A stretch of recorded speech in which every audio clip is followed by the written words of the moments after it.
Many of the parties in Parliament seem to think that the Treaty of Waitangi should be the ultimate document of the country. They think it should inform the laws, they think it should dominate New Zealand politics, much like the far superior US Constitution does. This is a horrible idea. In its time, it was a perfectly reasonable agreement, but at this point, honouring it is just stupid. We outgrew its confines many decades ago. There is no partnership between Maori and the Crown. That is no longer a viable political arrangement. Not in a heavily integrated society like ours.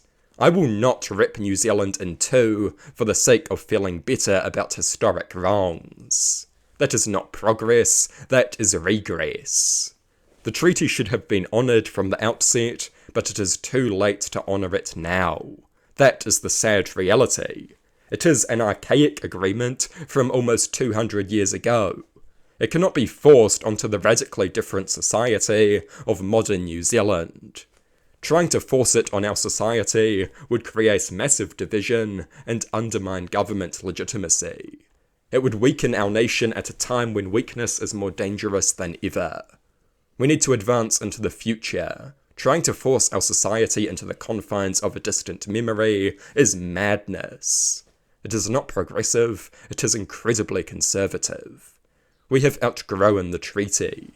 We cannot rebuild our society around racial divides. That would mean tearing everything down.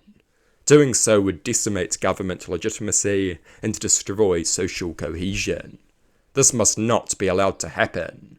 And the treaty has so many holes in it. They pretend it is a partnership between the Crown and all Maori. What about the iwi who never even signed it? What is to be done with them? What made the signatories legitimate representatives of all Maori?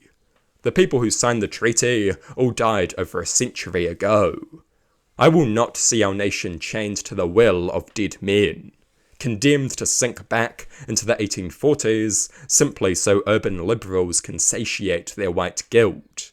No thank you. That is not going to happen.